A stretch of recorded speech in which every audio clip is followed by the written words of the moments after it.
The compass that points nowhere. In the heart of an old forest, where moss climbs the trunks like time reclaiming its own, there lies a small clearing where compasses refuse to behave. Hikers call it the Circle of Silence. Not because it's quiet, but because the world there seems to forget its direction. The needles spin without pause, ignoring the pull of north, dancing instead to a rhythm no instrument can measure.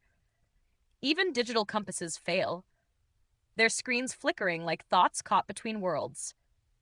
Locals tell of travelers who came seeking the cause, scientists with instruments, wanderers with superstition. None stayed long. One left his compass nailed to a tree, claiming it whispered in his sleep. Another said the forest hums, low and steady, as though it hides an unseen pulse. The trees grow in slight spirals there, their rings curved inward toward an invisible center.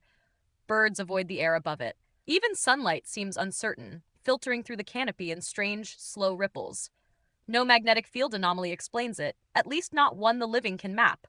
Some say there's iron deep below, a meteor buried in ancient soil. Others speak of something older, a forgotten sanctuary, built where the world's lines of force once crossed. A compass, they say, always points to what's real. But what if, in that clearing, reality itself has no bearing? What if direction loses meaning, and all that remains is the endless spin of what once guided us? There are those who claim the compass doesn't truly spin at random, that, if you listen long enough, the needle begins to follow something unseen, a motion not of earth, but of memory. It turns toward the traveler's own uncertainty, reflecting their doubt, their desire to be found. To enter that place is to face yourself, stripped of destination, surrounded by the quiet persistence of things that do not care to be known. They say a compass once belonged to a sailor who lost his way on land, drawn here by dreams of an unmoving horizon. When he vanished, his instrument kept turning, as though still searching.